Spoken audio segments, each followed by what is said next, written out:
В историческом парке торжественно открылась выставка, посвященная жизни и деятельности Исидора Никифоровича Барахова.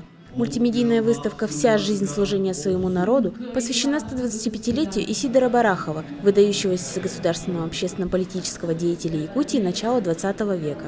Выставка выполнена в мультимедийном виде, содержит собранные в разное время специалистами музея исторические фотографии, материалы и фотоснимки из семейного архива.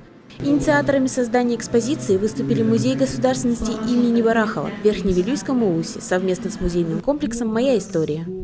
Сегодня в городе Якутске открывается мультимедийная выставка в историческом парке «Россия. Моя история», посвященная 125-летию со дня рождения выдающегося политического государственного деятеля Исидора Никифоровича Барахова.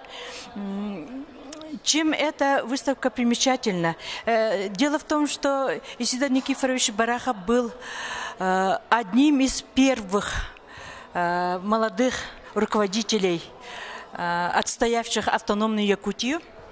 Исидор Никифорович для якутского народа популярен тем, что, не думая о своей судьбе, он заботился о якутском народе. Так он в 22 году, 10 марта, совершил переворот власти.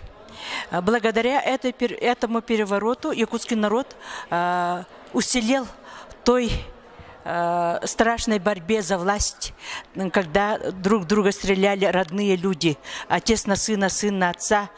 Вот сегодняшним днем, вот тем, что вот мы сегодня, чего достигла республика, как живет народ, вот этим мы благодарны именно Барахову, тому перевороту, историческому перевороту, который сыграла именно судьбоносную игру, то событие, тот переворот. Гостей столицы и жителей Якутска приглашаем посетить нашу выставку про Исидора Никифоровича Барахова. Выставка работает с 30 марта по 30 апреля, со среды по воскресенье с 10 до 7 часов. Вход свободный.